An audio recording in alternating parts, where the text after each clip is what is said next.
नमस्कार, वक्त हो गया है उत्तराखंड की खबरों का। आपके साथ मैं हूं अपर्णा। सबसे पहले बात करेंगे आज की सबसे बड़ी खबर की। तो भारत के साथ तीखे रिश्तों के बाद नेपाल ने बॉर्डर पर हलचल बेहद तेज कर दी है। भारत के साथ रिश्ते तल्ख करने के बाद नेपाल बॉर्डर इलाकों में अपना सुरक्षा तंत्र मजबूत कर ही रहा है। साथ ही उत्तराखंड से लगे बॉर्डर में सड़कों का जाल भी बिछा रहा है। न्यूज 18 इस रोड के करीब तक पहुंचा और न्यूज 18 के कैमरे में नेपाल की ये सड़क कैद हुई है। टनकपुर के पास ब्रह्मदेव से कालापानी के करीब पिंकर तक नेपाल ने सड़क बनाने का काम किया है और काफी तेज किया हुआ है। इस योजना को नेपाल ने महाकाली कॉरिडोर का नाम भी दिया है। ब्रह्मदेव से तिनकर तक नेपाली सेना की देखरेख में 425 किलोमीटर की रोड बन रही है। हमारे सहयोगी विजयवर्धन उप्रेती ने नेपाल से सटे झूला घाट में सड़क का जायजा लिया। लिपुलेख सड़क के उद्घाटन के बाद नेपाल ने भी भारत से लगे इस बॉर्डर में अपना सुरक्षा तंत्र खासा मजबूत कर लिया है।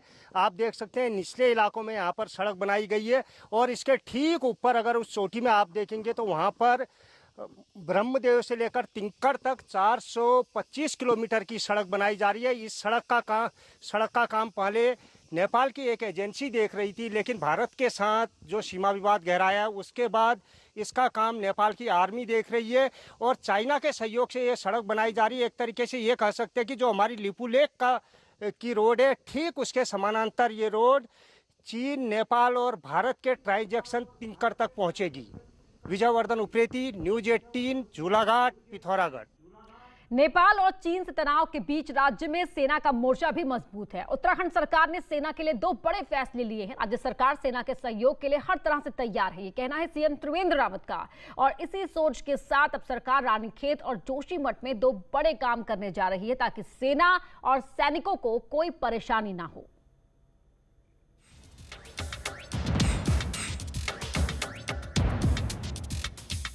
लैंसडाउन और रानीखेत की पहचान हिल स्टेशन होने के साथ गढ़वाल और कुमाऊं रेजिमेंट के सेंटर की भी है, लेकिन पहाड़ के इन दोनों स्टेशन में पीने का पानी बड़ी समस्या रही है। लैंसडाउन में सरकार पानी पहुंचा चुकी है, पर अब तैयारी रानीखेत में पानी पहुंचाने की है ताकि सेना को परेशान न होना पड़े। 2006 से वहां के लिए पानी की योजना प्रस्तावित थी। हमने एक साथ उसके लिए 33 करोड़ रुपए दिया और आज लैंसडाउन पानी पहुंच गया है। हमारे सेना के जवानों को वहाँ पर पर्याप्त पानी मिल रहा है। उन्हीं को नहीं बल्कि 56 और गांव को भी पानी दिया जा रहा है। इसी तरह से मेरा टारगेट है कि रानीखेत कैंट को हम पानी दें, पर्याप्त पानी दें। हमारे सैनिकों को वहाँ पर काफी समस्या होती है। सेना को लेकर सरकार का प्लान सिर्फ इतना ही नहीं है, बल्कि जोशीमठ में जिस जगह सेना का कैंप है वो जमीन आज तक सेना के नाम नहीं है और सरकार अब उस जमीन को सेना के नाम करने जा रही है। जोशीमठ की जो सेना के पास जो भूमि है वो अभी तक सेना के नाम रजिस्टर नहीं हुई है और 20 वर्ष हो गए वहाँ पर। 20 वर्ष क्या, मैं समझता हूँ कि और ज़्यादा हो गएंगे, 3 दशक तक, 4 दशक तक हो सकते हैं। तो मैंने सैन्य अधिकारियों से कहा है कि आप उसका प्रस्ताव लाइए, हम निःशुल्क सेना की भूमि का रजिस्टर करेंगे क्योंकि उस पर 39 करोड़ रुपया खर्चा होगा। सीएम त्रिवेंद्र रावत का कहना है कि सेना के काम सरकार की सर्वोच्च प्राथमिकता पर हैं, फिर चाहे मामला बॉर्डर की सुरक्षा का हो या सैनिकों की सुविधा का, और अब वो नजर भी आ रहा है। दीपांकर भट्ट, न्यूज 18, देहरादून। बीजेपी ने 4 अक्टूबर को पार्टी कोर ग्रुप की मीटिंग बुलाई है, लेकिन इससे पहले 3 अक्टूबर को पार्टी के राष्ट्रीय सह महामंत्री संगठन ने राज्य के मंत्रियों की बैठक बुलाई है। शिव प्रकाश 3 अक्टूबर को ही देहरादून पहुंच रहे हैं। इस मीटिंग में संगठन की ओर से प्रदेश अध्यक्ष बंशीधर भगत भी शामिल रहेंगे। माना जा रहा है कि मीटिंग में मंत्रियों का रिपोर्ट कार्ड भी चेक किया जा सकता है। इसके अलावा संगठन के साथ तालमेल बनाए रखने को लेकर भी जरूरी निर्देश मंत्रियों को दिए जा सकते हैं। पिछले कुछ समय से अलग अलग मामलों में हो रही बयानबाजी पर भी मंत्रियों को नसीहत दी जाएगी। उसमें मंत्रिमंडल के साथ बैठना होगा और मोर्चा प्रदेश अध्यक्षों के साथ उनका बैठना होगा, महामंत्रियों के साथ उनका अलग से बैठना होगा। और 4 तारीख को कोर ग्रुप की एक बैठक है जो कि रूटीन बैठक है और हर 1.5 या 2 महीने में एक बार होती है। आज रामपुर तिराहा कांड की बरसी है और पूरा प्रदेश शहीदों को याद कर रहा है। सीएम त्रिवेंद्र रावत ने आज मुजफ्फरनगर जाकर रामपुर तिराहे के शहीदों को श्रद्धांजलि दी। बरसी के मौके पर सीएम ने शहीद स्मारक पर आंदोलनकारी शहीदों को नमन किया। सीएम ने कहा कि सरकार आंदोलनकारियों के सपनों की दिशा में काम कर रही है और आंदोलनकारियों के योगदान को हमेशा याद किया जाएगा।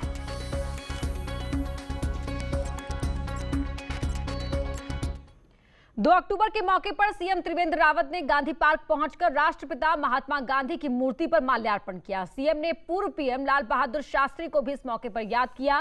सीएम ने इस मौके पर राज्य आंदोलन के दौरान मुजफ्फरनगर के रामपुर तिराहा कांड के शहीदों को भी याद किया।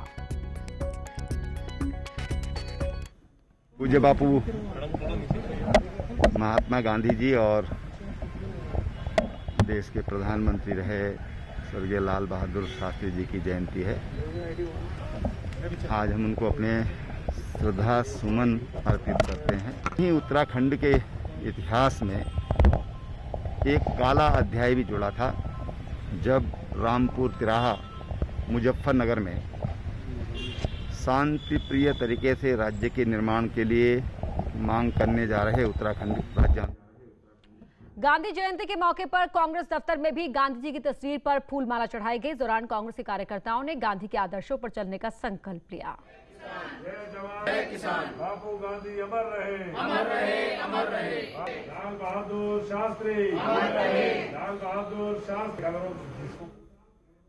बाल विकास मंत्री रेखा आर्य ने बच्चों के साथ गांधी जयंती मनाई। रेखा आर्य ने देहरादून के आंगनबाड़ी केंद्र शेरपुर में वॉल पेंटिंग के साथ ही वृक्षारोपण कर कुपोषित बच्चों को पोषण की किट दी थी। इस मौके पर रेखा आर्य ने गांधी जी के आदर्शों पर चलने का संकल्प लिया।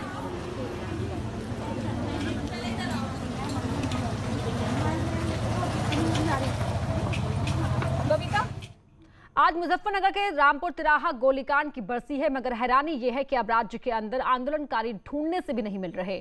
श्रीनगर में शहीदों को श्रद्धांजलि देने के लिए सभा का आयोजन किया गया था, लेकिन यहां बस कुछ ही आंदोलनकारी जुटे।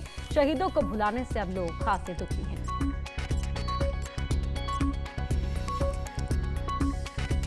चीज को भूल गए हैं और उन्हें किसी को तो कोई याद भी नहीं है कि अक्टूबर 2 तारीख क्या था, और केवल गांधी जयंती याद रहती है उनको और अपनी पेंशन याद रहती है और बाकी कुछ नहीं रहता। हल्द्वानी में यूथ कांग्रेस कार्यकर्ताओं ने दलित सफाई कर्मचारियों के पैर धोकर हाथरस कांड पर अपना विरोध जताया। यूथ कांग्रेस के कार्यकर्ताओं ने बीजेपी पर आरोप लगाया कि चुनाव के समय उनके नेता दलितों के पैर धोते हैं लेकिन बाद में भूल जाते हैं। हाथरस कांड में दलित बच्ची के साथ जो हुआ वो बीजेपी सरकार की नाकामी है। जो उसके आरोपी है उनको फांसी की सजा दीजिए और तत्काल उनके ऊपर कार्रवाई हुई। और जो भी लोग इसमें बचाने का काम कर रहे हैं, चाहे वो भाजपा के लोग हो, चाहे वहाँ का कोई भी स्थानीय नेता हो, चाहे स्थानीय प्रशासन हो, आप उनके ऊपर भी कार्रवाई कीजिए। देवप्रयाग की उपेक्षा देवस्थानम बोर्ड के साथ ही बद्रीनाथ मास्टर प्लान का पूर्व मंत्री और कांग्रेस के नेता मंत्री प्रसाद नैथानी ने विरोध किया और देवप्रयाग संगम पर एक दिन का उपवास किया। नैथानी जुलूस निकालकर संगम तक पहुंचे। इस दौरान कांग्रेसी ने और नाली में 425 समथिंग ऐसे। रुड़की में फर्जी दारोगा और कांस्टेबल को गिरफ्तार किया गया है। भगवानपुर इलाके के सिरचंदी गांव में ये लोग एसटीएफ का दारोगा और कांस्टेबल बनकर लोगों से उगाही कर रहे थे और पुलिस ने निरंगे हाथों पकड़ लिया। इनके पास से पुलिस की नकली वर्दी, कैश, कार और दूसरा सामान भी मिला है। पकड़े गए तीनों आरोपी देहरादून के रहने वाले हैं। ये लोग रात में घूमते थे और लोगों को थाने ले जाने का डर दिखाकर उनसे वसूली करते थे। अब इनका आपराधिक रिकॉर्ड भी खंगाला जा रहा है। बताया गया कि ये लोग एसटीएफ में कार्यरत हैं। फिर एसटीएफ से भी इस बारे में इनके बारे में सूचना की गई तो बताया गया कि इस तरह के कोई भी लोग एसटीएफ में पोस्टेड नहीं हैं। जब इन लोगों से सख्ती से पूछताछ की गई तो इनके द्वारा कबूल कर लिया गया ये लोग फर्जी पुलिस वाले बनकर पुलिस की यूनिफॉर्म पहनकर लोगों से वसूली का कार्य करते हैं। हल्द्वानी में एक युवक से कुकर्म करने की कोशिश की गई। बताया जा रहा है कि गोरा पड़ाव के रहने वाले एक युवक को दो लोग जबरन अपने साथ ले गए। आरोप है कि पहले आरोपी युवकों ने पीड़ित के साथ मारपीट की और फिर यौन संबंध बनाने की कोशिश की। इसी दौरान आरोपियों ने पीड़ित के पेट में लोहे की रॉड भी डाल दी। घटना को अंजाम देने के बाद दोनों आरोपी मौके से फरार हो गए। पीड़ित युवक इसी तरह जख्मी हालत में घर पहुंचा, जहां से उसे बेस अस्पताल लाया गया, जहां उसका इलाज जारी है। पुलिस ने घटना में शामिल दोनों आरोपियों को गिरफ्तार कर लिया है।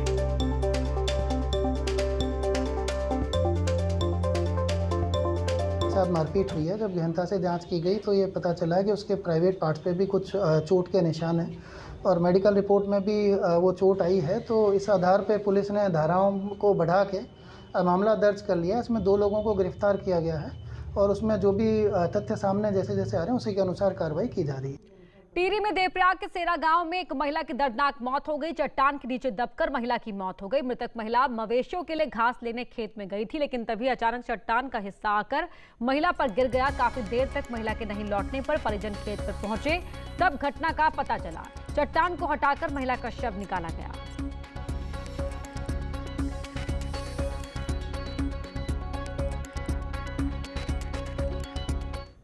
रुड़की के खेलपुर गांव में 30 सितंबर को युवक का शव मिला था और आज हत्या के आरोपी को पुलिस ने गिरफ्तार किया है। आरोपी के पास से हत्या में इस्तेमाल हथौड़ा भी बरामद किया गया। आरोपी ने पूछताछ में बताया कि स्मैक तस्करी को लेकर झगड़ा हुआ था, जिसके बाद हत्या कर शव को तालाब में फेंक दिया गया।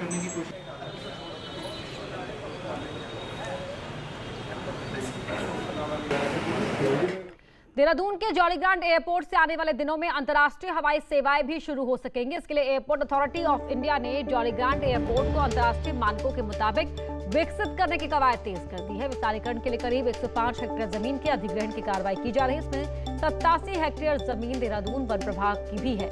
इसे स्टेट वाइल्ड लाइफ बोर्ड ने मंजूरी दे दी है।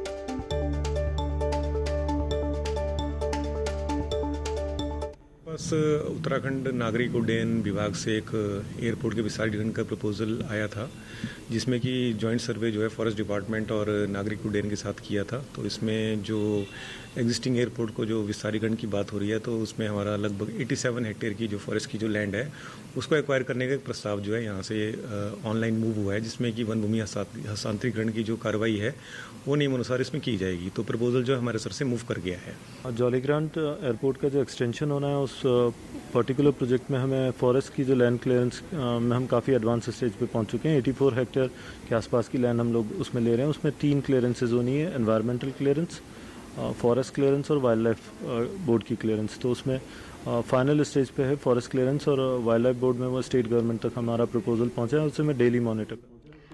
अनलॉक 4 के तहत लैंसडाउन में पर्यटकों के आने की छूट मिल चुकी है, तो वहीं लैंसडाउन में टूरिस्ट में ज्यादा पैसा वसूलने के मामले भी सामने आए हैं। लैंसडाउन कैंट एरिया में मौजूद शराब की दुकान में ओवर रेटिंग पर कैंट बोर्ड ने कड़ा रुख अख्तियार किया है।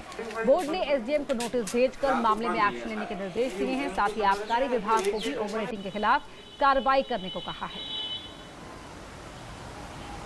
यहाँ पर जो वाइन शॉप है ये ओवर प्राइस्ड रेट्स में बेच रहा है लिकर को। जो गवर्नमेंट के रेट्स होते हैं, जो एक्साइज डिपार्टमेंट के रेट होते हैं, उससे ज़्यादा के रेट में वो बेच रहा है। और हम इसके लिए हमने नोटिस दिया एसडीएम को भी, एक्साइज डिपार्टमेंट को भी, और जो लिकर शॉप ओनर को उसको भी डायरेक्शंस दे दिया। हमारे संज्ञान में अभी आ रही है कि जो लैंसडाउन की वाइन शॉप है वो ओवर प्राइस कर रही है। इसमें मैंने नायब तहसीलदार को निर्देश दे दिए हैं और साथ में हम आबकारी निरीक्षक से भी बात करके एक जॉइंट टीम बना के हम I think in coming next 2-3 days हम लोग यहाँ पे रेड के और बाकी इंस्पेक्शन करवा देंगे। टिहरी झील एक बार फिर पर्यटकों से गुलजार होने लगी है। दूर दराज से लोग टिहरी झील में बोटिंग करने पहुंच रहे हैं, जिससे बोट कारोबारी खासे खुश हैं। कोविड की गाइडलाइन के मुताबिक 22 सितंबर से टिहरी झील में बोटिंग का संचालन शुरू हो गया था। टूरिस्ट का कहना है कि टिहरी झील में बोटिंग करने से कोविड का स्ट्रेस भी दूर हो रहा है। सब कुछ खुला है, सारे सेफ्टी प्रिकॉशंस के साथ। अच्छी चीज़ है, इससे लोगों की और कॉन्फिडेंस बढ़ेगा, लोग बाहर निकलेंगे। नया तो मैं बहुत एक्साइटेड हूँ, लेकिन मुझे बनाना राइड करनी थी तो वहाँ पर नहीं है, तो उसकी वजह से थोड़ी सी अपसेट भी हूँ। लेकिन अभी हम राइड करने जा रहे हैं तो बहुत फन आएगा। घर बैठकर हम बहुत ही बोर हो चुके थे, लेकिन अभी टूरिज्म में बहुत अच्छा लग रहा है। यहाँ पर आके बहुत ही हम इंजॉय कर रहे हैं एक तरह से अपने आप को। अनलॉक 5 देहरादून जू प्रशासन के लिए बड़ी राहत लेकर आया है। मार्च से टूरिस्ट के लिए बंद पड़े जू को 15 अक्टूबर से सैलानियों के लिए खोलने की तैयारी है। सैलानियों की आवाजाही बंद होने की वजह से जू प्रशासन आर्थिक तंगी से जूझ रहा था। उसके लिए जू में मौजूद 300 से ज्यादा जानवरों का खर्चा निकालना मुश्किल होता जा रहा था। जू प्रशासन की माने तो कोरोना के कारण बंद पड़ी पर्यटन गतिविधियों के कारण जू को इस बीच 1.5 से 2 करोड़ का नुकसान उठाना पड़ा है। जू को अब कोविड प्रोटोकॉल के तहत खोलने की तैयारी है। कोरोना काल में घरों में कैद होकर रह गए दूनवासियों के लिए अच्छी खबर है। पिछले 6 महीने से बंद पड़ा देहरादून जू अब अनलॉक 5 के तहत 15 अक्टूबर से पर्यटकों के लिए खुलने जा रहा है। पार्क प्रशासन इसकी तैयारियों में जुट गया है। कैमरा पर्सन भरत शर्मा के साथ सुनील नौप्रभात, न्यूज़ 18 देहरादून जू। कोरोना काल में लॉकडाउन के दौरान 7 महीने से इंडो नेपाल बॉर्डर सील है, जिसका असर अब दोनों ही देशों के कारोबारियों के ऊपर दिख रहा है। यही वजह है कि अब व्यापारी सरकार से सशर्त छूट देने की मांग कर रहे हैं। सीमा पर बसे छोटे टनकपुर, बनबसा, मेलाघाट और नेपाल के ब्रह्मदेव, गड्ढा चौकी, महेंद्र नगर जैसे छोटे शहरों के व्यापारियों का कारोबार चौपट हो गया है। नेपाल बॉर्डर बंद हुआ है, तब से हमारा कारोबार बिल्कुल चौपट हो गया है और कारोबार कुछ भी नहीं है और बिल्कुल जीरो हो गया काम। कि नेपाल बॉर्डर खुले, जल्दी से जल्दी व्यापारी जो इस तरीके से परेशान हो रहे हैं, कोई सरकार द्वारा कोई मदद नहीं दी जा रही है इनको और किसी भी प्रकार का कोई सहयोग नहीं मिल रहा है कहीं से कहीं तक। और यहाँ रुक रहे एक छोटे से ब्रेक के लिए, जल्द लौटते हैं।